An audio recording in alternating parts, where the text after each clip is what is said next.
Hello and welcome to Know the Score with me, Luke Kempner, and Harry Daniels. Hello, Harry. How are we doing? Very, very good, mate. Very, very good. This is episode, I don't know, right? We said last one was episode 0, which I've always find a bizarre thing to say, but that was episode 0. This is essentially episode 1, even though that sort of was episode 1. Yeah, season 1, episode 1. Season 1, episode 1. 1.5. Potentially episode 2. It's up to you. There's been enough people in the comments going, oh, actually, it was episode... So I think, I say we're calling this episode 1. Yeah, we're going. Because you're not off on safari straight after it. No, exactly. I'm here for good now. You're here for good. Did you have a nice holiday? I did, thank you. Very nice. It's nice to have you back. You haven't got as much of a tan as I was expecting, actually. I don't tan that much. Do you not tan? You'll notice that. I literally look at the sun, yeah, and then I tan. But anyway, it's good to be here. I noticed actually after the last episode we did when we were uploading the shots and stuff that I basically look like a fat frog with a comb over. So I've decided I did my hair in the toilet. You look.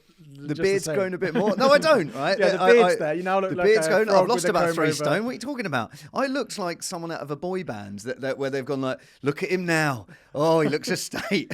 So like I've just about got my confidence back. But here we are. Anyway, should talk some football. Let's ready? talk some football. Ready? Let's go.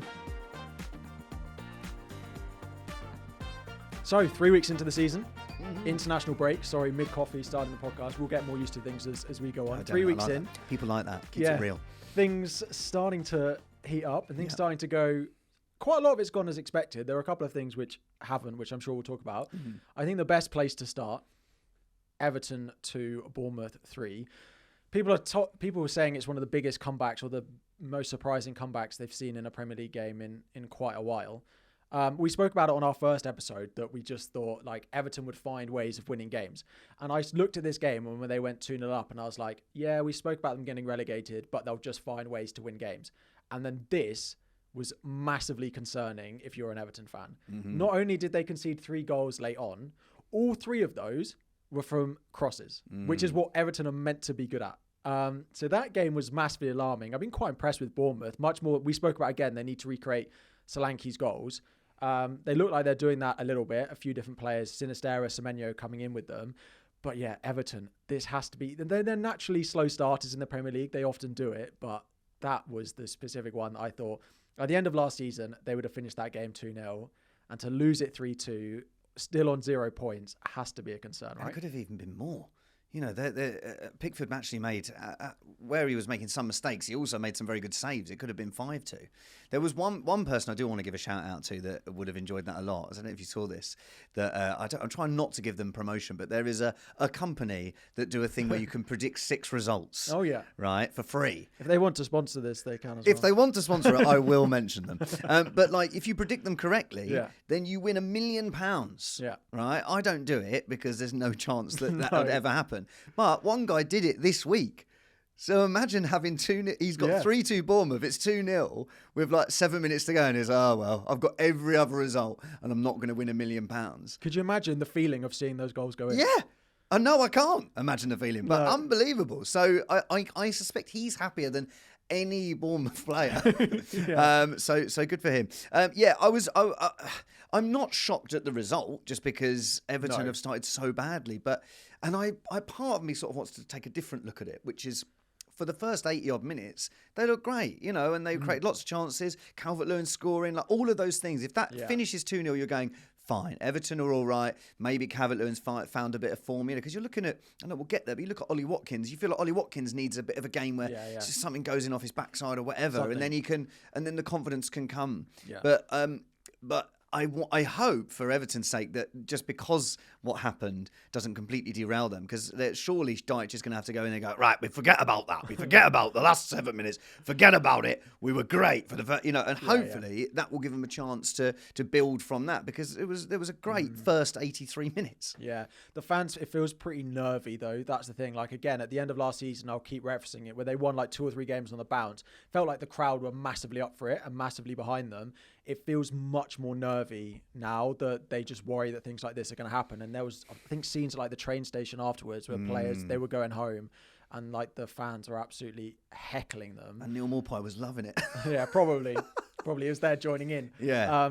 But yeah, it does feel like, I mean, I don't know what happens with Dyche. I still think that he's the best man for the job. And in situations like this, they just hold on with him. And I'm not saying that they're going to get rid of him soon. But like that is the game that you expect. 2-0, 85 minutes. I mean, there's not many teams in the league that you'd expect to blow a chance from that. And I think Everton defensively are probably the team that you expected the least at the moment. I think it's you got to look at, like, I know people always say, don't look at the table until 10 games in, don't look at the table until 10 games in. But, there is truth in that. And there is, if you look at the end of the season and where teams are at after the first 10 games, usually it's pretty similar. Yeah. So Everton have got, they've had an international break, probably become the perfect time after you lose a game like that.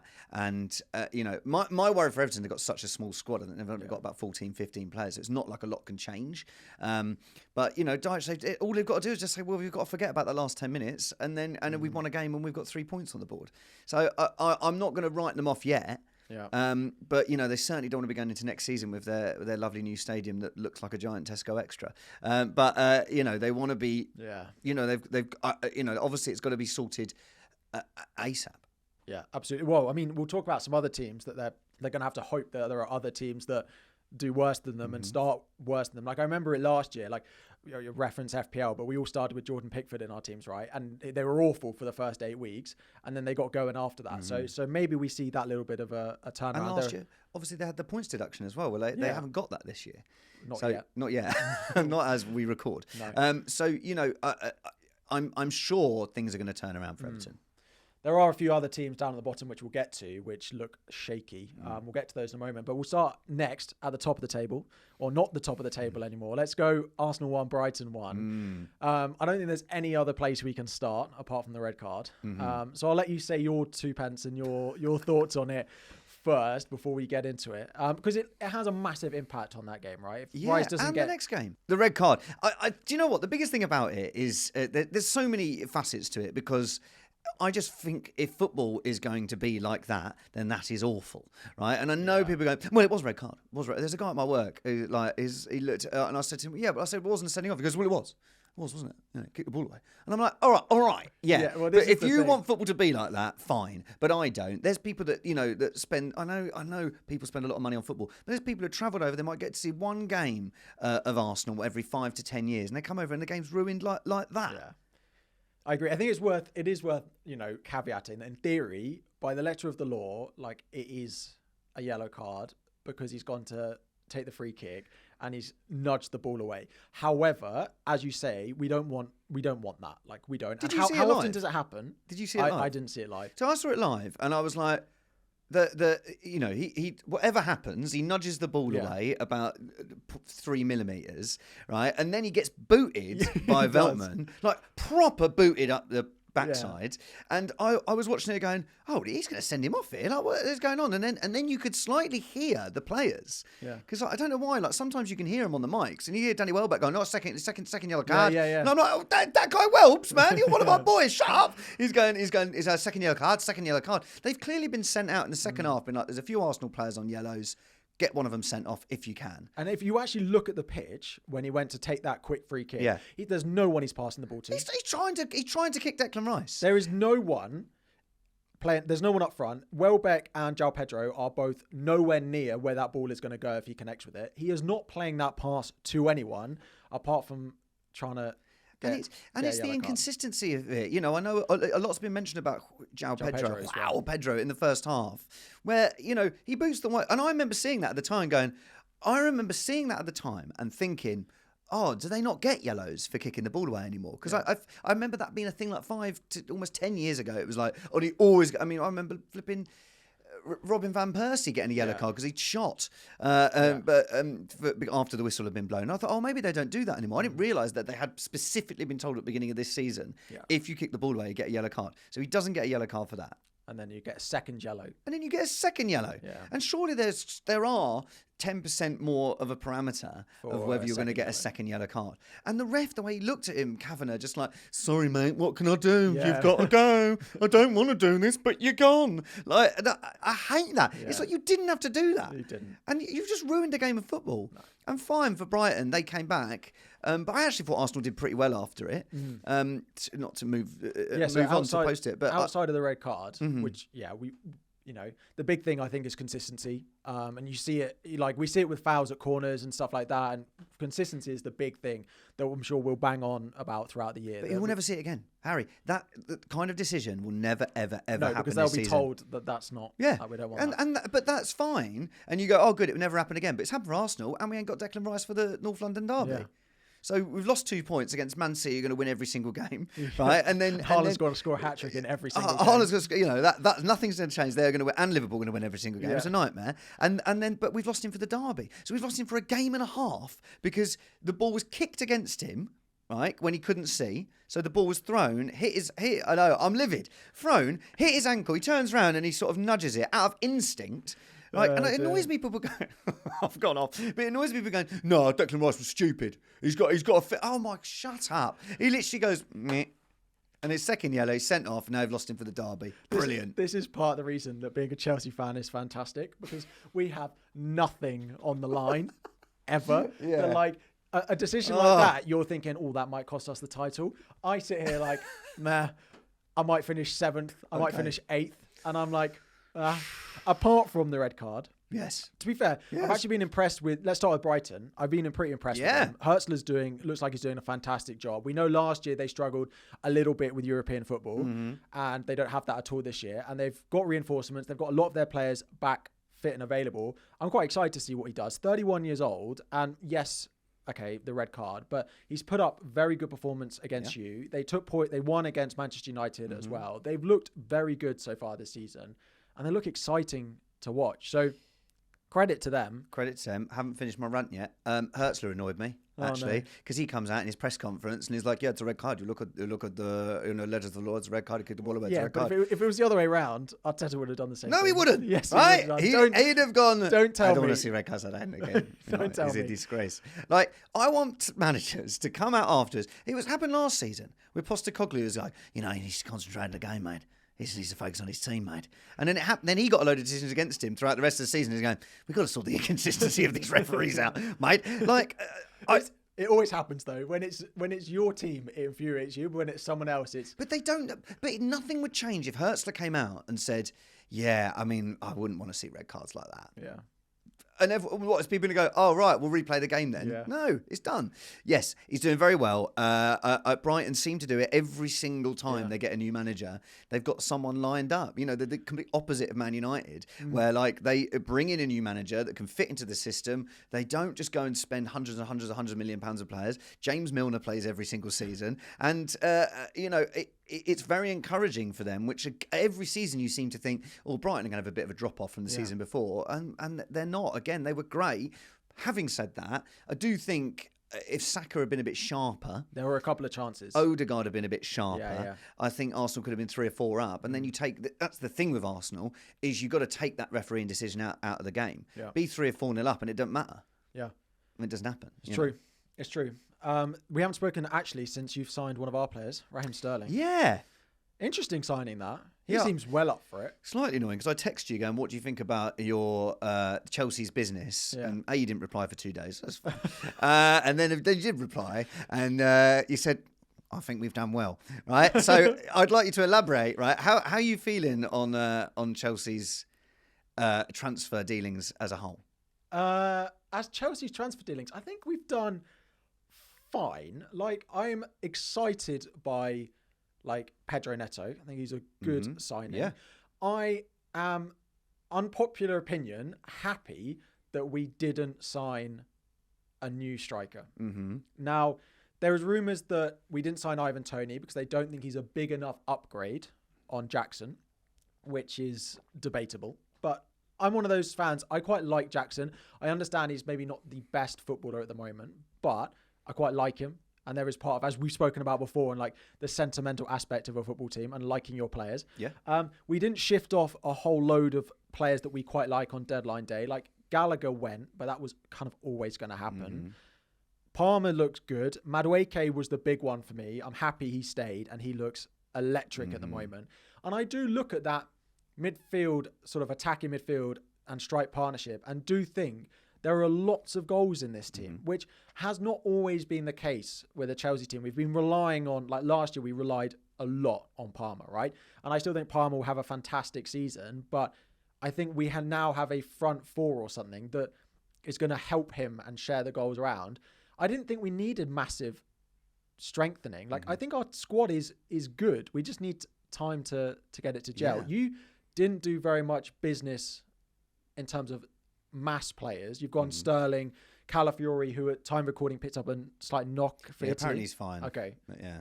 How they assessed him at Cobham, Chelsea's training ground. Someone's gone and done him in. Yeah. No, I'm very happy. I think the Sterling, if we hadn't have done that, I'm an awful reactionary of what I see on X and everywhere else. And then I sort of really got, when we hadn't signed an attacking player, and I was going, oh God, what's our chance to win the title? We haven't signed the attacking player, what are we doing? And I was texting my mates going, should I be worried? And they were like, just relax. Yeah. Because we do have, we scored the most goals I've ever scored last season. But getting Sterling has got me really excited. Right? Has it? Yeah. Why? Because I think he really works for the type of football that we play. Is he going to play? I think he'll be back up to Martinelli, Trossard at the start. So his third choice? At the start.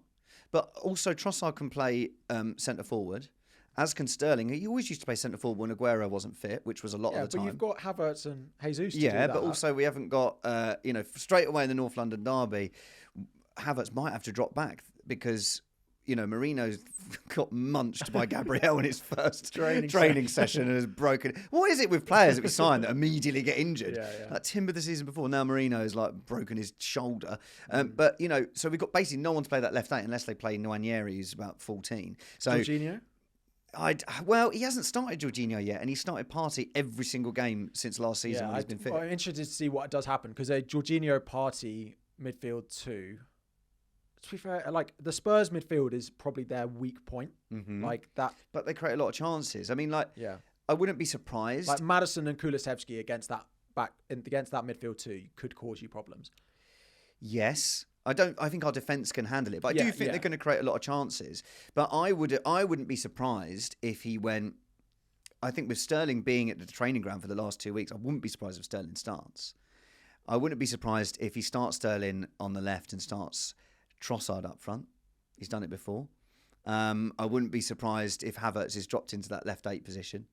I genuinely, I think I think Sterling is going to be big for us. I also think he works well in this system. Look at Chelsea last year. Like if you look at his numbers, comparing to what he was doing at City the season before, like his numbers weren't even that bad, and that was in a Chelsea team that weren't playing well. You're coming into a system that is so well oiled.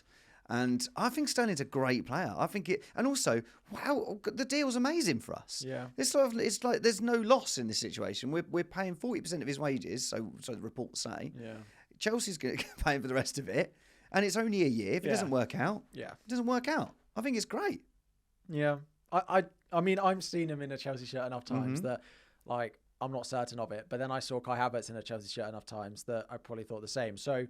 Let's see. It just doesn't feel like it was a position that you particularly needed. We needed backup in the forward positions. You need a Bukayo Saka backup is what you need. Yeah, but like, how'd you get a Bukayo Saka backup? Like, you can see Martinelli playing over on the right. If Jesus can stay fit, he can play over on the right as well. Saka just plays 90 all the time. I know. I don't want to see Saka playing every single game. We go back to what we were saying. If Arsenal had gone 2 or 3 up, he could have been taken off. Yeah. But the trouble is he can't. And he's got to play every single game, and he's had no break. Yeah. So I don't see where else we could. I know that Arsenal made a late interest in Anthony Gordon as well. Yeah. So it'd be nice to see if that comes back. Same with Isak. Those are 2 players that I would love to see in an Arsenal shirt. But I do think Sterling is. I'm really, really happy with that signing. Yeah. All right. How are you feeling after the first 3? Because we spoke that you've got City coming up in a few weeks, that you need to take as many points into that as possible. Do you feel like when that game comes around now, you're going to need to beat them? Not at this stage of the season. I think don't lose. Like obviously it's incredible if we win, but I just think we're away to City. If you take a point away to City, it's still obviously last season everyone was like, that's why you didn't win the title. Like it isn't. We can if we go and get a point at City, that is incredible. If we lose to Spurs, then you got to win at City. Yeah. But hopefully, I worry we've got no Declan Rice. But maybe if we can get a win at Spurs, a point at City, I'd be more than happy with that. Yeah, fine. One of the other teams that you mentioned now seem to be winning every game that isn't Manchester City is Liverpool. 3 on the bounce, 3-0 away at Manchester United. I would say was a shock, but then I feel like they always win when they go away to Manchester United. They always win and they always score goals, and Mo Salah always scores goals against them. Yeah. And we saw the same again there. Feels like every season again, Manchester United and Chelsea battle it out to see who is going to be the up and down, who can have the biggest emotional roller coaster supporting your team. And Man United are probably doing a slightly better job of causing an emotional roller coaster than Chelsea are at the moment, but it's pretty close. Liverpool do look very strong. It feels a little bit like, I don't want to call them flat track bullies. It's because they haven't played a top team yet. And I'm interested to see what happens when they do go up against a Liverpool, well, when they go up against an Arsenal or a Man City. When Liverpool play Liverpool. That's going to be a big game, that. It's going to be a big their A versus their B team. Their B team does look very good. But like, I'm interested to see what happens when they do come up against one of you, because if they lose to you twice and they lose to City twice, then they can win all their other games, but they're not going to get close enough to winning the title. But it does feel like they're going to create enough chances against every other team in the league that they have the ability to win all of those and win them comfortably. They are looking very good going forward. What do you think? Because, obviously, since that game, Salah came out straight after and said, "This is my last season." We've obviously got Trent Alexander-Arnold without, and he played really well in that game. Yeah. So he's got without a new contract.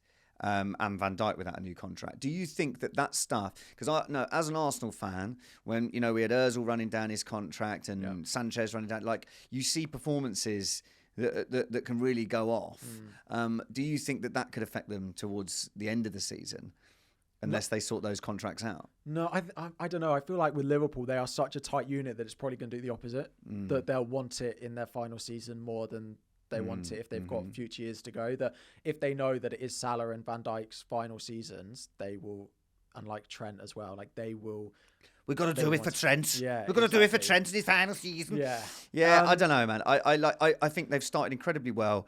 I think I totally agree with you that what you're seeing at the moment is them sort of absorbing pressure and then finding space through the lines. And they've got those incredible. And Salah has come back looking better than ever. Yeah. I think it's been so interesting seeing Salah and Haaland, both players that had breaks over the summer, look so unbelievable. Good. Where Saka, still looking great because he's the best player in the world, but he does look knackered already. And then it's like, and then they go away to the international break and they just go, he's fit. Yeah. Well, like Pep were going, "You're not fit. Yeah. Step back. Yeah. You're injured. Tell him you're injured." So obviously they look ruthless up front, but they haven't played anyone that good yet. Right. Man United fans will be thanking you for that. The other thing is, Klopp was big on Darwin, right? And Darwin is one who creates a lot of debate. Is he Captain Chaos? Is he just missing too many chances? Will he come good? And Arne Slot's come in and gone, "I'm going to play Diogo Jota up front, who is is a better finisher, is a great natural goal scorer. He's also got more out of Luis Diaz in terms of goal output than Klopp feel like he ever did. Not saying that Klopp used him wrong, but he had a different role under Klopp than he does now.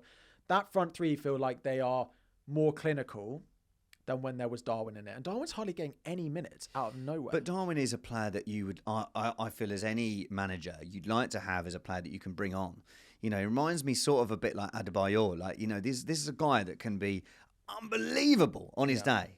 And if things are not working, like, what a player to have on and cause that chaos you're talking about. But I think the biggest change is that obviously, they lost Klopp. And I immediately thought back to Ferguson leaving, Wenger leaving, like, whoa, it's so hard to replace a big dynasty like that. But I feel like what he's gone in and done is just slightly tweak the system. And maybe the new voice has just been really, really good for them. Yeah. Like Klopp said, I am running out of energy. And he's lost, and maybe the players had sort of run out of energy and run out of hearing his voice all the time. Yeah. And so maybe not changing too much has been the best way to go forward. I think it's hugely encouraging at the moment for Liverpool. Yeah. The one player he did get a little bit more out of than I think Klopp ever did is Gravenberch, who was really, really good. He got a lot of plaudits after that game against Manchester United. It feels like since Fabinho went, there's been a slight hole in that Liverpool team, in that sort of 6-8, where they're trying to fit, is it Szoboszlai, is it McAllister? They've got Endo to try and play there now. that if Gravenberch can continue doing what he did at the weekend, then that is going to be a massive boost to them. Because like last year, they conceded too many goals because they just didn't have that in defensive midfield to sort of bolster the defence. And they didn't seem to be playing with any the same amount of focus on defending as they do this year under Slot. And also, they clearly aren't entirely happy with that position because they went so hard for Zubimendi from Sociedad. So like they clearly are focusing on that position. And go back again, I'd like to see what it's like when De Bruyne and Haaland are going up against that, or Odegaard and Saka, or even, you look at Cole Palmer going up against Gravenberch. Like, I think there's going to be tougher challenges ahead. Yeah. They're not like City at the moment. If you said to me, City are going to win every game, I'd be like, yeah, probably. Where Liverpool, it's not going to stay like this, but it's hugely encouraging, and they pushed the title quite a way last year. Yeah, until probably, when was it? End of March. Did they lose to Palace? Yeah, so they lost that was my first ever trip to Anfield. I saw them lose on the Thursday evening. They lost in the Europa League at home to Atalanta 3-0. Then they lost to Palace 1-0 at the weekend. And then it just fell apart from there. But until then, it was a three-horse title race. And it's no reason it can't be this year, apart from it could be a one-horse title race this year. Man City, I mean, I know... Look at that segue. Look how pro you are, man. Honestly. Look at that. You went in your head, I'm going to move to Man City now. Yeah. And you went, a three-horse title race. Well, this is going to be a one-horse title race. I'm into City. I love it, man. You're giving away all my tricks. Nah, man. People need to see behind the curtain. Lovely segue. Yeah, I mean, I'm going to say they haven't had a big test. They played us on the opening day, which is a massive test, of course, coming to Stamford Bridge, which they made look like a training game. Haaland, 7 goals in 3 games. He says he's feeling fitter and fresher than ever.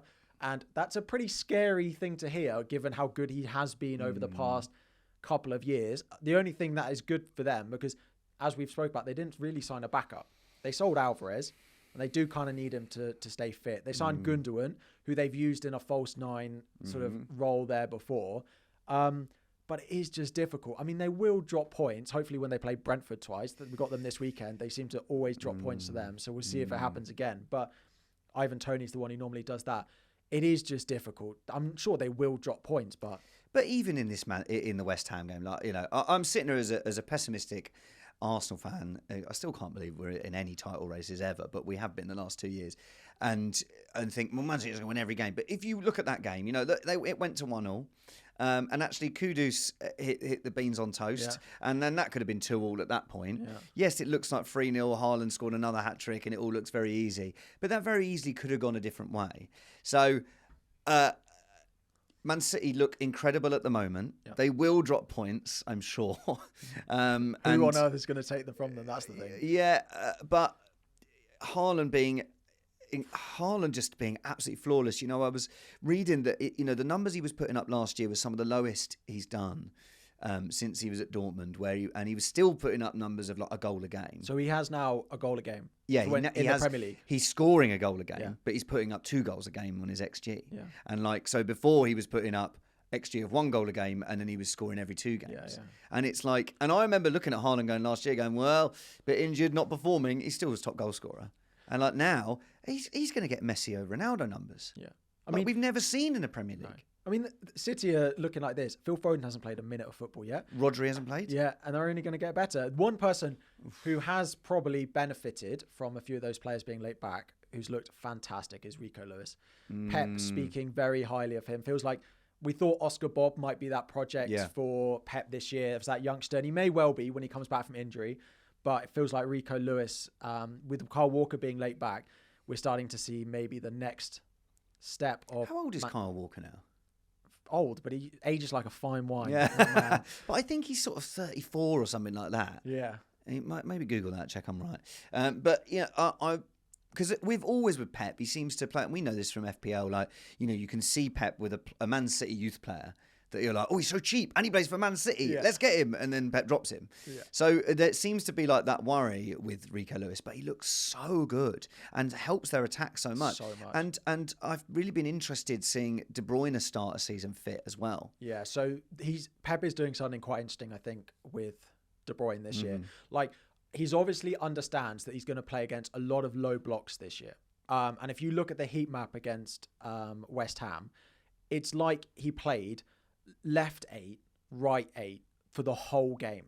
He's like setting up with a 10-man pitch, 10 players on the pitch, and then De Bruyne is just going, I'm gonna use this whole area and I'm gonna find ways to pick passes and pick space. And it feels like he's trying to do something early on because he knows there's going to be enough teams in the league who are going to come and say, okay, break us down. And if De Bruyne is one of the best players, if not the best player in the world at being able to do that, and he's just finding a way to do it. And one of the ways he's doing it is having Rico Lewis in that midfield role and just letting him do a lot of that sort of passing. He gets so for 40. I think he's hit the bar twice already this season as well. So, yeah, and like as you say, Rico Lewis looks fantastic. We worried about them not signing depth, but Gundogan is just a great addition to the squad. Yeah. And then they've got Foden, Rodri, like Carl Walker. Grealish has barely played, who looked amazing for England. Yeah. Looked like the old Grealish for England. So I think it's like, obviously I'm always going to be Arsenal focused because I watch them more than anyone else. But like, if you're going to compare our version of De Bruyne, it's Odegaard and Saka is our finisher, really. And Odegaard can pick those passes in the same way that De Bruyne can. Probably not the same standard, but he's definitely up there. He's that role, He's incredible. But if you're not ferocious in front of goal, which is what Haaland is being at the moment, you then get decisions like Declan Rice and it loses you 2 points. Yeah, exactly. And they just doesn't seem to be happening to City at the moment. Well, that's the thing. Like in the City game, if City had done had a red card like you had, they probably would have been 2 or 3 goals up and they would have finished their chances before it got to that. That feels like the slight difference. But yeah, they look like a scary outfit. Let's see what happens because we've got Champions League starting now. So we'll have that to talk about. And De Bruyne is not going to be able to play every 3 games. Well, exactly.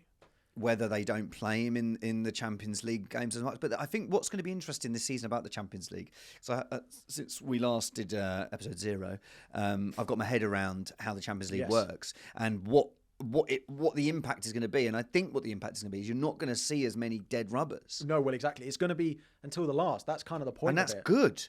Like, I'd so many of my mates just go like, no, why don't they change it all just for the money? And like, obviously, there's 2 more games, so they are going to make more money. But I do think this is going to, like, the Champions League group stages have been boring for years. So I do think this is going to make a bit of a difference to that. It will make the group stage more exciting. My only caveat to that is part of the excitement of the Champions League is the quarterfinals, the semi-finals, you're getting Bayern Munich against Real Madrid, you're getting Man City against PSG.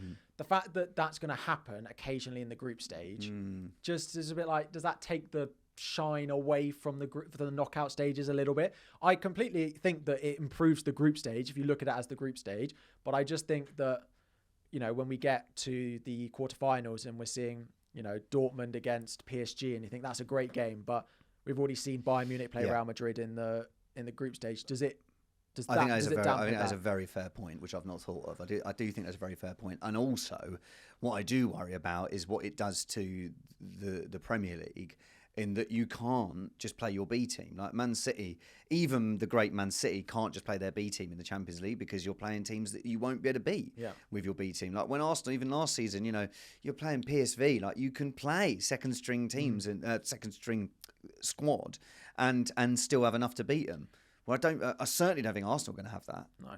Well, it goes all the way up until Christmas now because the 2 extra games. Chelsea, we're in the Conference League, of course. Very exciting tournament. And looking at the teams in there, if we don't get far in that tournament, there's going to be a lot of questions asked, I think. We got Shamrock Rovers on the 19th of December. Lovely. At home.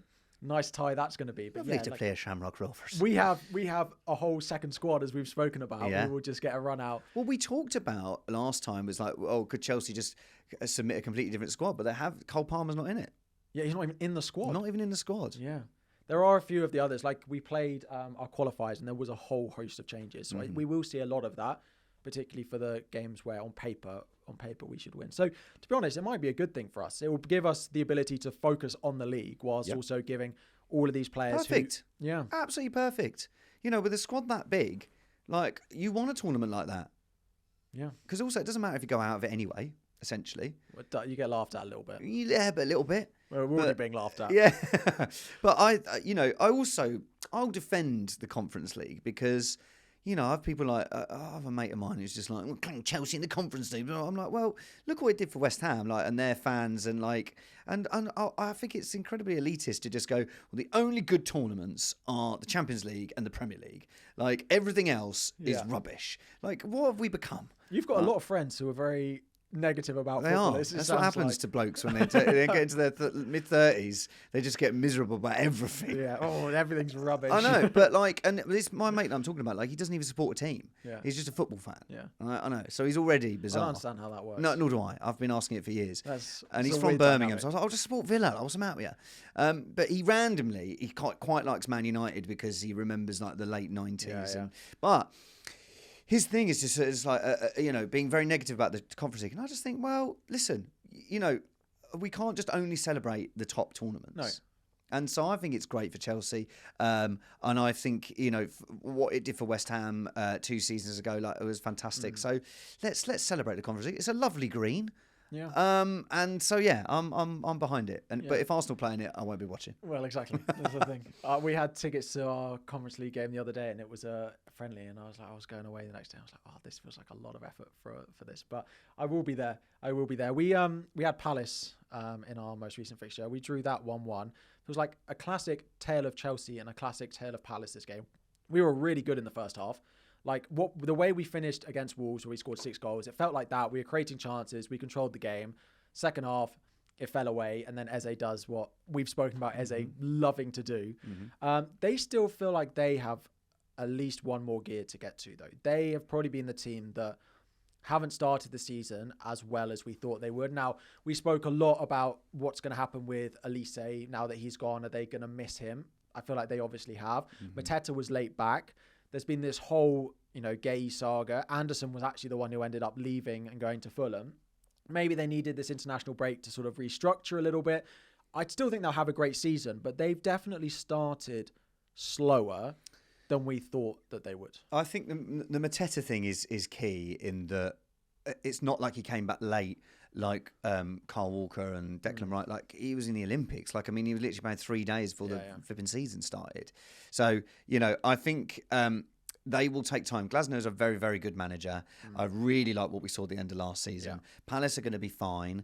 I wonder what their target is. Like, like when you look at, like, they're not going to get relegated. They've got a really good side. And Glasnow, Steve Parish came out and said, I'm surprised more people didn't go for, we had no interest in Eze. But that's because you would have said, he's 300 million. So I'm sure that's why no one went in for him. Yeah. Because they're going to struggle it won't go in January, but like, I don't see him staying past this season. Well, this is the thing. And I think Mateta said he wants European football, that they need and they must have a high bar of what they need to achieve this year. Because if they are not getting, so let's say they don't get European football, they will run the risk again of Gay leaving. They will run the big risk of Eze going, and they will run a big risk of Mateta going. And if they lose all 3 of those because they finish 10th again, they have the absolute ability to finish in the top 8. It would be a push, and they'd have to perform very consistently week in, week out, especially after the start of the season that they've had. But they are going to need to do a lot this year. But isn't this the same for any of those teams, like, Brighton, Palace, those teams that are around that sort of area of, like, you're not in an Everton situation or a Southampton situation. You're in an area where you've got a really good side together. You've got a good coach. And where are you as a fan? Because, like, if I was a fan of that team, I think you'd probably have to make peace with the fact that you're a team that might be able to push for Europe. You probably want to look at Aston Villa and go, maybe if we could do what Villa have done, then we've got a chance. But they're an anomaly in the last 20 years. Yeah, Brighton did it, 2 years ago? You didn't get to the Champions League. No. Like, that's what you're trying to... And it's like, you even look at Newcastle, like, with all that money that came in, then they've not quite been able to spend it in the way that they've wanted to. Yeah. And it's like, you're really looking at, if you can get into the top 4 and get a Champions League spot, then you might be able to keep, like, if they'd got Europa League, I don't know if they're keeping Ollie Watkins, or that team that they've built. Yeah. So I think with a team like Palace, as a fan, I think just enjoy it. Enjoy it because you've got a really good squad there. And I think they will really push that sort of 8th, 7th, 6th position. There's lots of those teams who have the ability to finish in the 8th, like 7th, 6th. Like West Ham have the ability to be there. Brighton, absolutely. Palace, absolutely have the ability to be there, on top of the ones that we've already spoken about as well. So yeah, I mean, I'm excited to see what Palace do this year. As you say, I just think if it doesn't go as well as it could for them, then there's a little bit of risk there, I think. I think, like I was saying earlier, you've got to look after the first 10 games. I think it's a shame that they've not got the points these first 3 games, because I loved watching Palace at the end of last season. So I really hope after the first 10 games we're seeing them in that 6th, 7th, 8th position, because they deserve to be there. I really like Glasner, and I really like that Palace team. Yeah. And I'm glad that, I know Elise went, but I'm glad that Eze and Mateta and Gay, like all of those guys. What's the young English lad? Wharton. Glad that he's still there as well. Henderson is a great keeper. You know, like I really hope that they have a strong season. Yeah. How do you feel about us? So yeah, I mean, Chelsea is. We're going to talk about this every single week. It's like, what we have the players that we should have won this game, and we created, like, the XG of this game was massively weighted in our favour. I think it was 2.5 to like 0.7 or something like that. So again, we created the chances there. Madueke had a couple of chances. He looks incredible, Madueke. He does, yeah. Where was he last season? Was he just injured? He finished the end of the season really well. And part of that run we went on was when he was playing really well. And I am a big fan of his. And he links up really well with Palmer, because Palmer likes to sort of, he's playing 10 for us, but he likes to sort of play on the right, as we've seen him do for England. He's Odegaard, man. He's got that Odegaard sort of floats around there, and I really see that comparison with him and Saka. Yeah. And Madueke, like, on another day, he scores a couple in that game. He's so direct. That's a great save. The one that gets flicked over to him, and you know, that's just bad luck that doesn't end up being a goal for Madueke. So I think he's going to be frightening prospect for oppositions.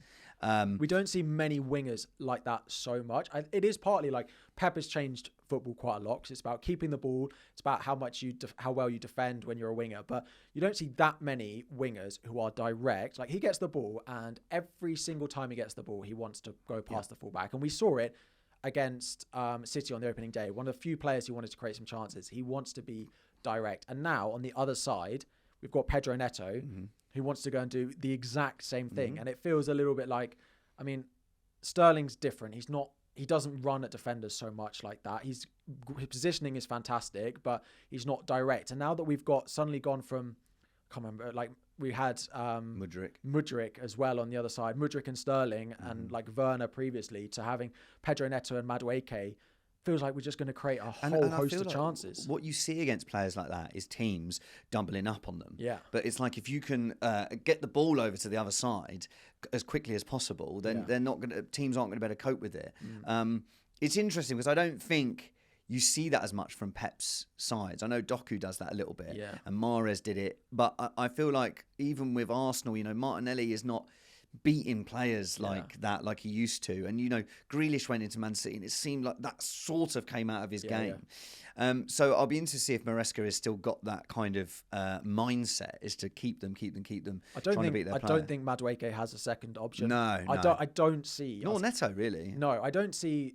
Yeah, Madueke. I can't speak so much on Neto, but I can't see us playing where he gets the ball, goes to the fullback, and then just turns around. I just don't think he has it. I think you're always forcing fullbacks to make a decision. It frustrates me with Martinelli, because you're going, well, attack the player, and then they're going to have to make a decision. Trossard does it. Trossard's direct. Yeah. I think the difference with Sterling, though, is what Sterling does better than both of those players is his movement. Yeah. And he is always there to finish a tap-in. Well, this is it. How many goals? The big thing I always spoke about with Sterling when he was at Chelsea is he works in very, very well in a team that will create chances for him. Because his positioning is great, and his sort of instinct finishing is very good. But that was never Chelsea. No. And like, we don't do that. We don't put the ball on the plate for players very often. There's often a lot of individual goals or intricate passing that will lead to a goal. So Sterling naturally didn't work at it, but it worked at City. And if you can create chances for him, he can absolutely do it. And now we're filling our team with one-on-one specialists, it feels like. And then we'll have Jackson up front to... I think surely you're more positive than you were before the season started. Yes, absolutely. I think Chelsea... I think you're starting to see a team that you could pick yourself, where last season, a lot of times last season, you're sort of like shrugging, I don't know. Yeah. And even in pre-season this year, it was like, oh no, it looks like the same thing's going to happen again. I'm definitely more positive, But then I'm also fully aware that there'll be enough games like this season where we will just drop points. But that's gonna if you were expecting Chelsea to win the title this year, then you'd be mental. So it really is gonna, I think there's going to be games like that. Yeah. Anyway, next up, we actually skipped one as I was trying to do my nice segues, but sorry, it made this one out. I know. Quite a big important one actually. Team you're playing next week: Newcastle 2, Spurs 1. Just before we get onto that, if you're on YouTube, please do like and subscribe. Yeah. And if you're on podcast, 5-star review as give well. it a follow. Yeah, follow and 5-star review. And comment. Exactly. Tell you what you could do, right? What I've quite enjoyed since we posted this episode 0 was the lookalikes people have been saying I look like. Right? So the two I got was Alberto Gilardino, who's like the ex-Italian defender. You don't know what he looks like. Look him up. And he's bald. He's a bald bloke, right? It's a bald version of Luke, though. Thank you, right? But the other one I got was Ben Chilwell. Now, Ben Chilwell's a good-looking boy. Yeah. Right, so I'll take that one. So if there's anyone else you think I look like, or who do you think Harry looks like? Because you were saying to me in the cafe that you get... So there's a particular, on my streams and stuff, I often look really shocked at things. And then there's this picture of Cancelo looking really shocked. And I get it. And then, I used to get a little bit of Kai Havertz as well. Yeah, I was going to say Havertz before you said that. A little bit, can I say it? A little bit Rodri? A bit more of a tan. You could have a bit of Rodri in you. I don't tan. I know, but we could get some fake tan for you. Yeah. Who do you think Harry looks like? Who do you think I look like? And we'll read some of them out next week. We'll be kind, all right? Listen, I'm not having a go at Alberto. He's a lovely bloke and he's doing very well coaching the young lads at Genoa, right? But he's a bald man, all right? Look, can we pick some players with full heads of hair? Thank you. I can't wait. You're going to get... I know, of course it is now. It's going to get worse now. Yeah, you look like Pep. Brilliant. Yeah. So we're moving on to Newcastle Tottenham. Spurs. Newcastle Spurs. I think Newcastle got quite lucky here. Yeah, it was. Spurs created so many chances, and I think Solanke going to be fit this week? Do we know? We don't know that yet. That is again, my negative Tottenham mates are all just like, oh, go, your players all rubbish. They're creating a lot of chances, and I think if Solanke's fit in that game, I think they win it. But they look pretty good without him. They do, but he's going to only elevate that team. I agree. And because Son isn't a natural... Son's fantastic. I've met Son. Do you know that? Have you? Yeah, I met him with Son. Lovely bloke. Oh. Yeah, shook his hand. He has very thin hands. Oh, okay. Very lovely bloke. Oh. He has compliments to say about you. Yeah, you said I'm a bald bloke. He goes and says, do you know that guy? Was that Luke Kempner or was it that bald manager? Was it Alberto Gilardino? That's the one. I like... Heung-min Son because he's a mate of mine, but I worry as an Arsenal fan. I think Tottenham are going to be a lot stronger this season, and it's such a shame for them to lose Solanke like that because they are creating so many chances, and he's lethal. I also thought Maddison, does that trademark Maddison thing of just that bending that in that top corner, and it forced a very good save out of Nick Pope, who looked a little bit shaky on their goal. The goal is suspect. How he didn't decide to just hold on to it and just parries it straight to an opponent, and then Dan Burn puts it in his own net. So, the Spurs goal was a bit calamitous. What would you predict about them coming up against Arsenal? I mean, I'd predict you to win. Even without Rice? Yeah.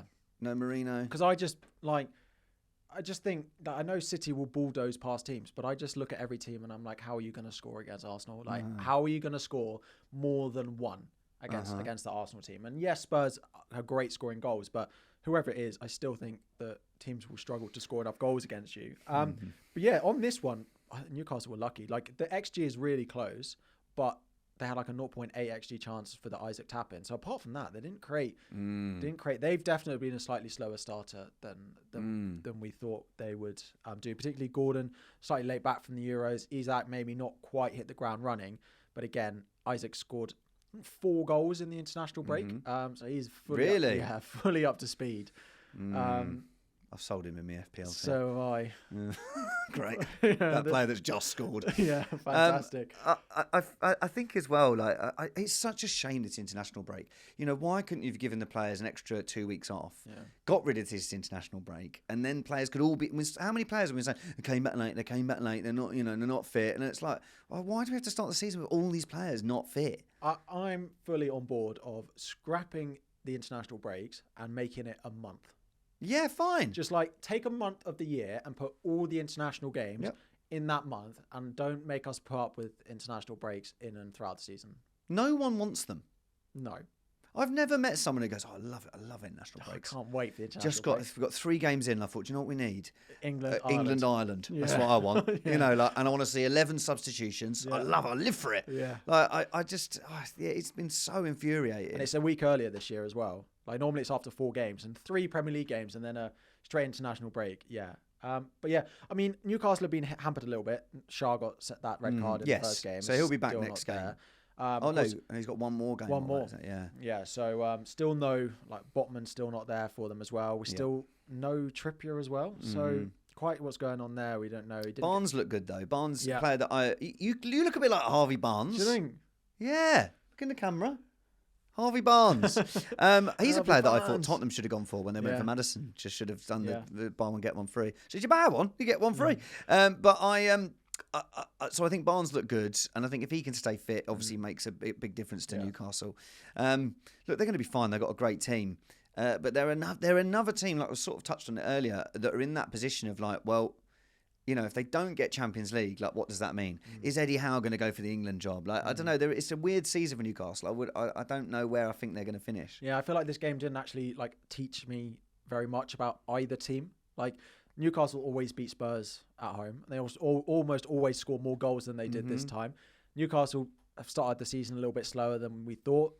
Spurs, they looked pretty good in that. I think Spurs are looking good. I think Spurs' points are unfair for how well they've played in a lot of games. Who would you say finishes higher this season out of these two? I think Spurs will finish higher. Yeah, I would probably agree. I really do. I think Postecoglou is a good manager. I think Solanke's going to make a big difference. I think Kulusevski looks better this season than he did last. Yeah. I think Van der Ven and Romero are good defenders.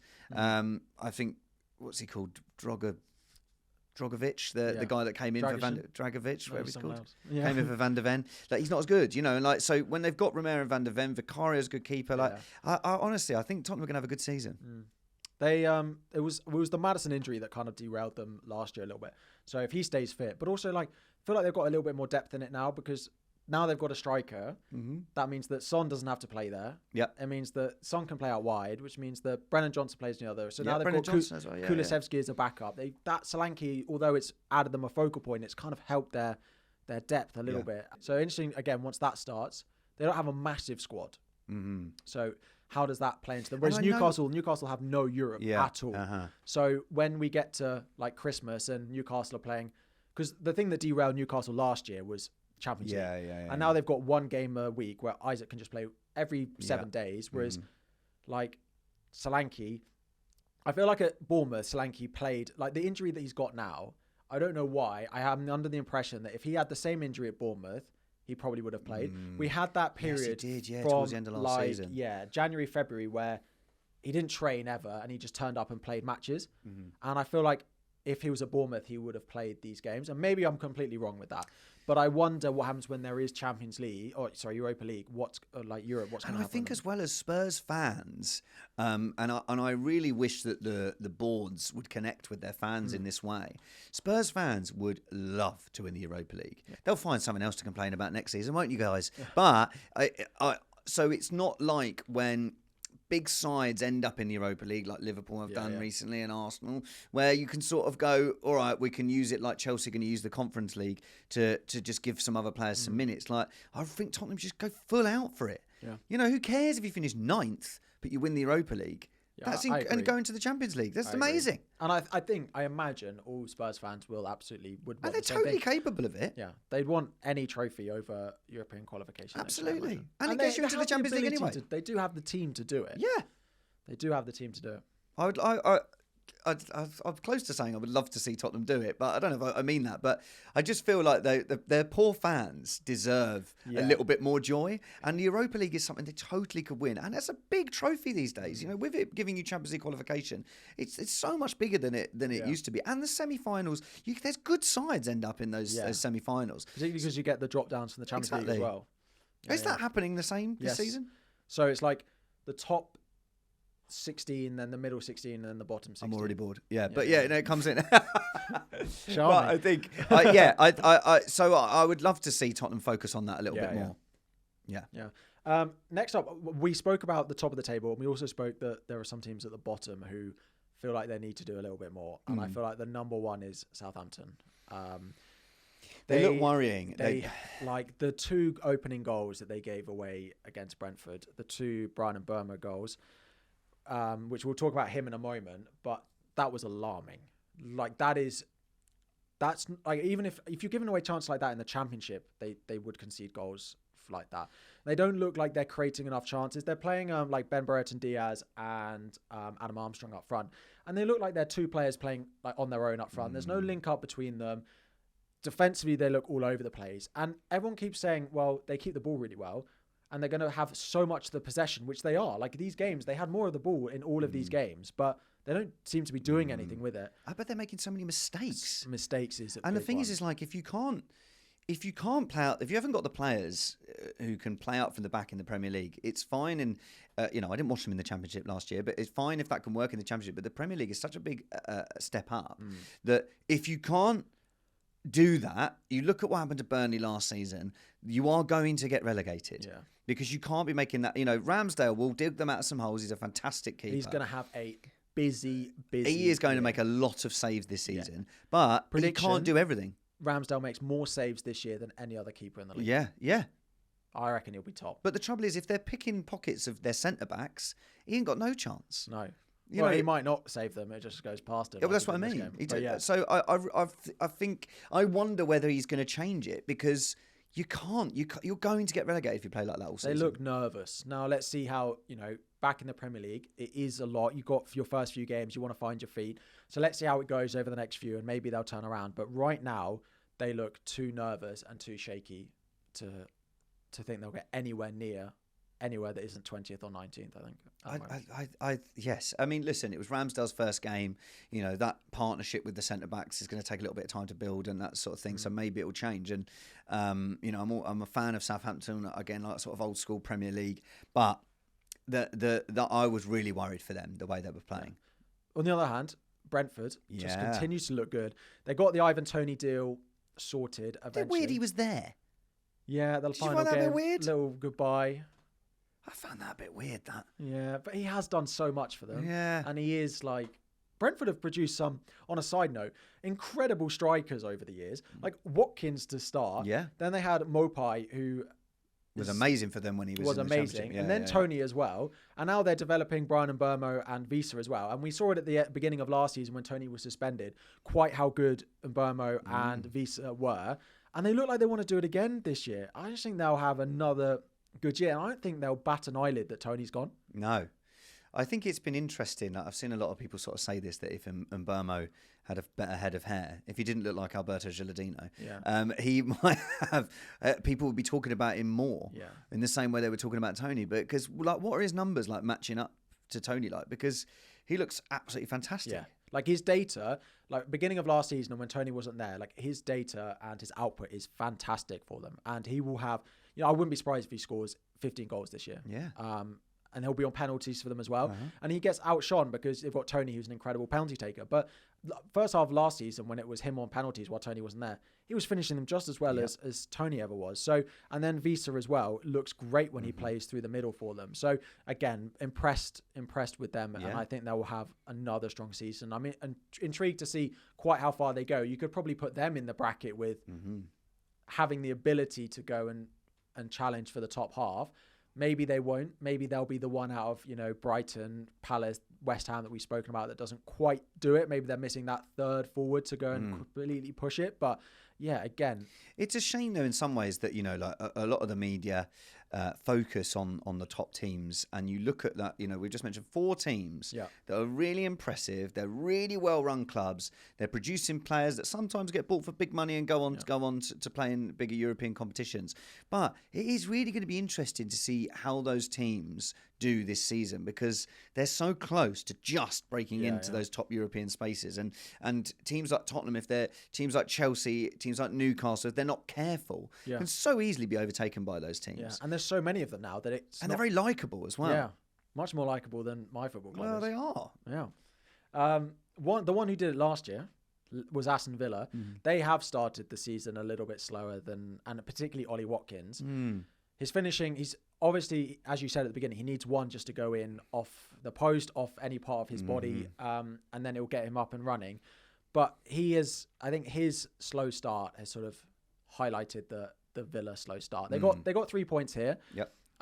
Leicester again not looking quite enough going forward. Villa look fine, and I think they will find the second gear. And once Watkins gets up to speed, Duran has started really well. Yeah, I wonder if he's going to get a start. Well, maybe when we've got Champions League starting for them. So they've got Champions League midweek, and they've got Everton at home this week. Could we see Duran I think start? he will. I think surely he will, because like he can't keep coming on and scoring and not be given a start at some point. And Aston Villa are going to be the team that I know. Look, Emery is amazing in European competitions, but this is going to be tough on Villa with the Champions League. They don't have the depth. I really thought they would do more. So they let a couple of players go, and they just haven't signed.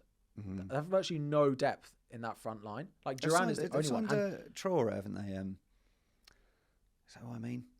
Who's the player they signed? I can't remember now. From Everton. Amadou. Oh yeah, Onana. But yeah, he scored twice. Central midfielder. But like Bailey went off injured again, and I just think they're going to struggle with the minutes and the depth that they've got. Again, they're probably the one that I look at. Okay, happened with Brighton last year where they got Europe and then they didn't finish as high in the Prem, and I just think it will be Villa this year. I think they'll still be a good side, and when there's not loads of fixtures, they'll give a lot of teams a good run for their money. But yeah, I don't think they will. They're easily catchable this year. I don't think they'll be top four again. I just think the Champions League is going to be too much for them, especially the way the Champions League is this season. Yeah. I just don't have enough strength and depth as well. And especially if you've not got a Watkins that is on the form he was on last season, like he can't get you out of trouble ever. Yeah.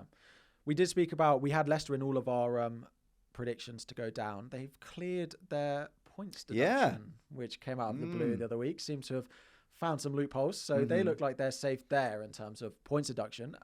Whether they get enough actual points to stay up will be another thing. Looks slightly suspect defensively still. We spoke they were pretty poor going into pre-season as well. So it'll be one to keep an eye on for them. The best newly promoted team, I think, at the moment looks like Ipswich. Drew 1-1 with Fulham this week. Pretty impressed with them. And at home, I will keep using the analogy that they are like Luton from last year. At home, they look like it's an absolute fortress. They're going to, the fans are going to absolutely turn up a storm every time there's a match there. They'll create enough chances going forward that they will score some goals. It's just if they can keep enough out of their own net to win enough games. And Delap looks, one of the first times I felt old is when you start seeing players that I remember's sons now doing well. Like Rory Delap, remember his long throws for Stoke with his drying the ball with his towel, and I remember Delap playing for Derby, I think, before that, and now his son, who looks fantastic. Is that his son? Yeah, I just thought they had the same name. No, it's his son's up front, and he almost scored. He almost scored again in that game as well. Yeah. So I totally agree. I think Ipswich are looking really good, and the difference with them and Southampton is they are putting chances away. And I'd love Portman Road. It's nice to see it back in the Prem. Yeah, exactly. And it's always like with that team that hasn't been in the Prem for a long time. They're the ones you want to stay up. They're the ones you want to see go. Yeah, like Forest last season, and segue into Forest. There you go. I helped you. Yeah. The last game we haven't. Forest won. Wolves won. I mean, my notes say Met game. Yeah. I haven't written anything more than that. Good, fine opening goal from Forest, a wonder strike from Wolves. Oh, Bellegarde. Yeah. Oh my God, I love goals like that. Yeah. Proper thundered bangs, crashed into the net. Oh, I love that. They used to be the ones that Tilsley would always go. We'd be like, Bellegarde, goal! I used to love that. Like Hasselbank scored goals like that. I loved it. I know what you mean with a bit meh, but I'm liking seeing, I really love Morgan Gibbs-White. And he almost scored a really wonderful goal. We've both got Chris Wood in our team, so in our fantasy team, so he could have scored more. Absolutely. And he's doing very well for them. So, Forest are a team that I think will be safe. So really, you're looking at Southampton, Everton and Leicester. And if you could you tell me another team that would go down? Like I know Ipswich maybe, but I would, if I had to put money on it, it would be Southampton, Leicester, and Everton that will go down. Southampton. I think that's probably right. We're going to change this every week. Yeah. Wolves. No, I think Wolves will be all right. I think Gary Neville's a great manager, and Bellegarde's going to score thunderbolts all season. Yeah, that's true. Well, that's all the games. Just Yeah. before we wrap it up, how did your FPL team do this weekend? All right, I got 79 points. Oh. I'm a bit annoyed at the Alexander Arnold goal. Because it's Salah just it doesn't need to go anywhere near that. Yeah. And then he would have scored a goal, and that would have made a big difference. And I also think that Arsenal were very unlucky not to be keeping the clean. And I've got Raya and Gabriel in my team, so it's like I could have got a double clean sheet for all three games. Could have been double clean sheets. Yeah. And I know if Hartney had. We'll try not to swear on it, but it could have been another. Look, it happened. There was a red card and Arsenal conceded. Yeah. But I do think on another day, most of the time we're keeping a clean sheet in that game. So yeah, I'm pleased with my start. I'm worried about money. Like I've already sold Saka. I've already made 2 transfers this year. I made them last weekend. Oh my God. So I had 3 transfers to make, and I was very excited. I wanted to get up to 5 transfers. That was my effort. That's never going to happen. I know, but I was excited. I just wanted to be that guy walking around and go, there goes that guy. He's got 5 transfers. Put up 5 transfers. I know that guy. Put on a t-shirt. Yeah, I would. I rolled 5 transfers. I'd get a tattoo. But I've sold Saka, who I think is having an unbelievable start, and I've sold Isak, and I've bought him Pedro. You're going to tell me you made the same transfers as me. Pedro and Mo Salah. Yeah. But it's the value that I'm worried about. Yeah. Why is the values going up so quick? Yeah, I know. Yeah. How did your team do? I did quite well. I got 89. Oh, you bought Eze. What did you get? 89. 89? I bought Eze against my own team, and he scored the equaliser. That is... And again, I text you going, you got Eze, and you're like, no, you know what? Like, when I'm watching my own team, I don't even cheer. I was like, shut up. It's true, though. I've been sat in a stadium, right, and I've seen a mate of mine's got Emil Smith-Rowe, and I've seen Emil Smith-Rowe score, and I'm like, come on. So, don't give me that. It's true. I will stand by it. I will stand by it. Fine. But it's one of those that once you're 3 or 4 goals up in a game, and then you're like, okay, fine, if Chelsea had been 2 or 3 up, then I would have been like, Eze goal. Go on, Eze. Yeah. Like, shoot. Yeah, exactly, yeah. Shoot. But no, when it's close like that, I'm like, we need the points as and where we can get them. And but 2 transfers, which makes the international break even more boring, because I don't even have anything to do with my FPL team. It's jeopardy. Yeah. Because those players then Pedro went off on international duty. I made a transfer, and a day later, I was going to Brazil. Fantastic. Yeah. But he's not playing any minutes. No, I know. I saw you tweeting about that. It was like the joy of it. I'm trying to slowly convince myself. That's what those tweets Pedro's family are just so delighted. They can't believe he's been called up to Brazil. It's incredible. And all of us are going, please don't play. Yeah, I dare you. Please don't make your dreams come true. Yeah, exactly. What's been interesting is you've moved to Salah. So now you've got Haaland and Salah. Yeah. I've got Haaland and Salah. I think that's all been made possible because we're looking around and there's a lot of these players that are cheaper. Cheap ones, yeah. But it's like Rodgers, I know we've all gone, Rodgers is amazing. But it's like, he hasn't done anything. No. And Emil Smith-Rowe started and well. they're going to have Champions League, as we said. So I think when those players really aren't performing, then we're going to have to make a decision. But that's what I've loved about it, though. Yeah. It doesn't matter. You can go different ways, and it doesn't matter. You don't just have to have, a lot of the players that are ahead of me haven't got Haaland.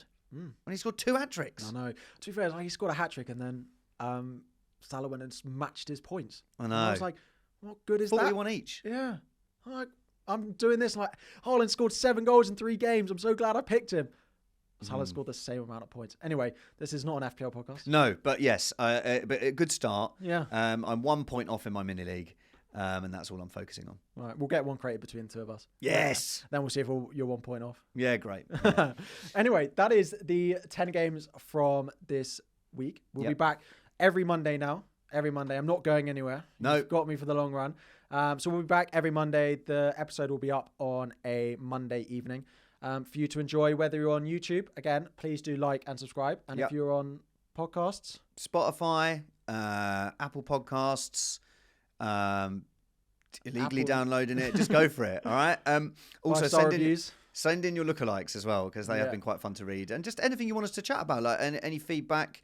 We'll always take it on board. Yeah, I think that's what I'm going to do from next week. If you follow on Twitter, before we do the episode, I'll do, is there anything you particularly want us to discuss from games? And then if you put them in, we can make sure that we're covering, because we've got quite a good list. I think we've covered most of the controversial stuff, but we will cover the things that you're wanting to as well. And the thing as well, like, is people like, it's those teams. I'd love to hear from those teams that are finished. Palace, Brentford, Brighton. Brightford. If you're a Brightford fan, please write it. I would love to hear, like, what are your aims? Like, what are your? Because I hate it when Tottenham fans are just like, well, let's win a trophy. It's a failed season. Like, what are your aims when you're a fan of one of those middling clubs? Yeah, particularly Palace, I think. Yeah, because.